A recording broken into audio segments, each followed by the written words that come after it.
الحمد لله رب العالمين والعاقبة للمتقين والصلاة والسلام على رسوله محمد وآله وصحبه أجمعين.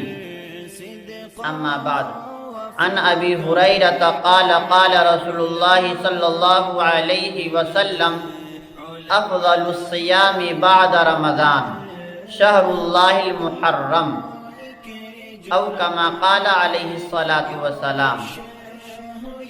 میرے محترم بزرگوں اور دوستوں، میں آپ کے سامنے محرم الحرام کے متعلق، اس کی فضیلت کے متعلق چند باتیں عرض کروں گا. حضرت ابو ہریرہ رضی اللہ تعالیٰ عنہ سے مروی ہے کہ رحمت دو عالم صلی اللہ علیہ وسلم نے ارشاد فرمایا: بہترین روزہ رمضان کے فرض روزوں کے بعد اللہ تعالیٰ کے مہینے محرم کے روزے ہیں. محرم کا روزہ یعنی سب سے افضل روزہ ہے فرض روزوں کے بعد. اس لیے ان روزوں کا ہم سب اہتمام کریں. اور آپ صلی اللہ علیہ وسلم ان روزوں کا خوب اہتمام فرماتے تھے.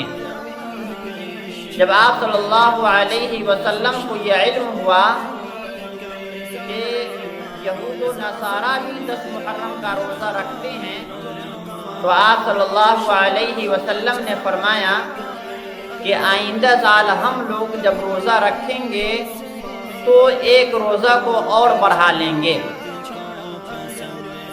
علماء نے لکھا ہے کہ 10 محرم کے روزے کے ساتھ ایک روزہ بڑھانا، یا تو 9-10 کو روزہ رکھیں یا 10-11 کو روزہ رکھیں. اس کی فضیلت حدیث پاک میں بہت زیادہ ہیں. یعنی حرم والے مہینے 4 ہیں، جن مہینوں کا ادب و احترام کفار مشرکین بھی کیا کرتے تھے. یعنی وہ لوگ بھی، کفار و مشرکین بھی 4 مہینے حرم ہیں، ان کا ادب و احترام کرتے تھے. ان مہینے میں قتل و قتال، لڑائی جھگڑا نہیں کرتے تھے. یعنی یہ مہینہ کفار مشرکین کے یہاں بھی بہت ادب و احترام والا، حرم والا مہینہ کہا جاتا تھا. وہ مہینے کون ہیں؟ ذی القعدہ، ذی الحجہ، محرم اور رجب. یہ 4 مہینے حرم والے مہینے کہلاتے ہیں. یعنی اللہ تبارک و تعالی نے ہم سب کو دوبارہ اسلامی مہینے کا سال، پہلا مہینہ محرم عطا فرمایا. آخری مہینہ ذی الحجہ ختم ہو کر اسلامی سال کا پہلا مہینہ محرم الحرام شروع ہو گیا ہے.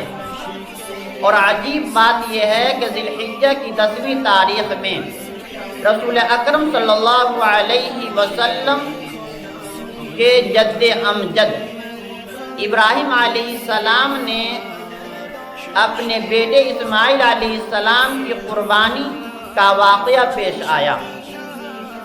اور اسلام کا پہلا مہینہ محرم الحرام ہے، اور محرم الحرام کے 10ویں تاریخ کو آپ صلی اللہ علیہ وسلم کے نواسے سیدنا حضرت حسین رضی اللہ تعالیٰ عنہ کی شہادت کا واقعہ پیش آیا.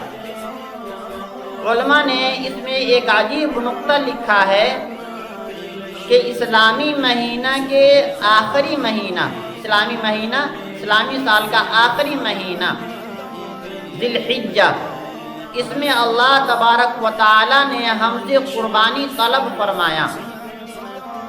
اور پہلا مہینہ اسلام کا محرم، اور اس میں اللہ تبارک و تعالی نے ہم کو طلب فرمایا قربانی کے لیے. یعنی آخری مہینے میں ہم سے طلب کیا گیا کہ تم اللہ کے لیے، اسلام کے لیے قربانی پیش کرو. اور اسلام کے پہلے مہینے میں اللہ نے ہم کو طلب کیا.